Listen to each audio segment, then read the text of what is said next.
जब से तुझको देखा चढ़ा है बुखार है, तेरा भी जुनून सर पे सवार है। हेलो, हाँ भैया।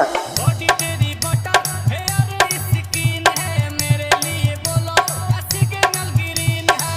दिलावा के खाली बाटे रूम, मन करे फोटो ली चूम चूम तोके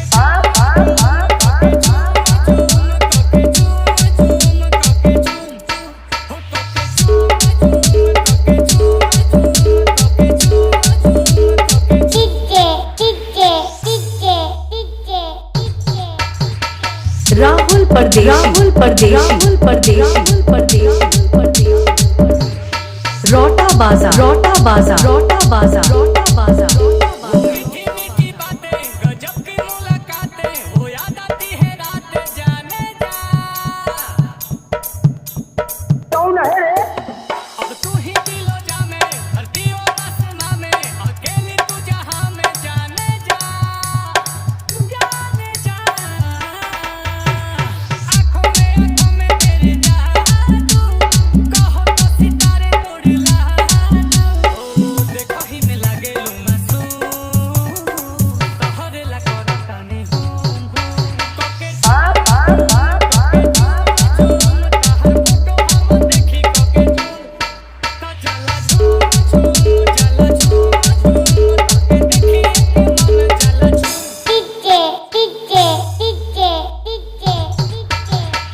राहुल परदेशी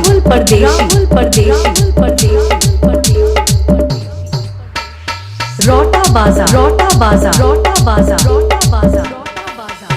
तू ही मेरी कहानी, तुझ में ही जिंदगानी, इस प्यासे की हो पानी जाने जा। बोला यार, रास्ता में ही गाड़ी चलाओ थे। बोला ये दिल तेरा दीवाना, तू मेरा ही ठिकाना, मौसम है आशिकाना जाने जा, जाने जा।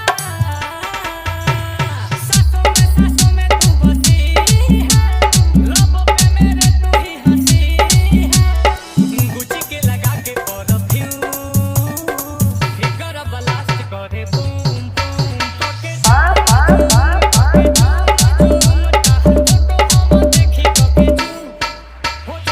राहुल परदेशी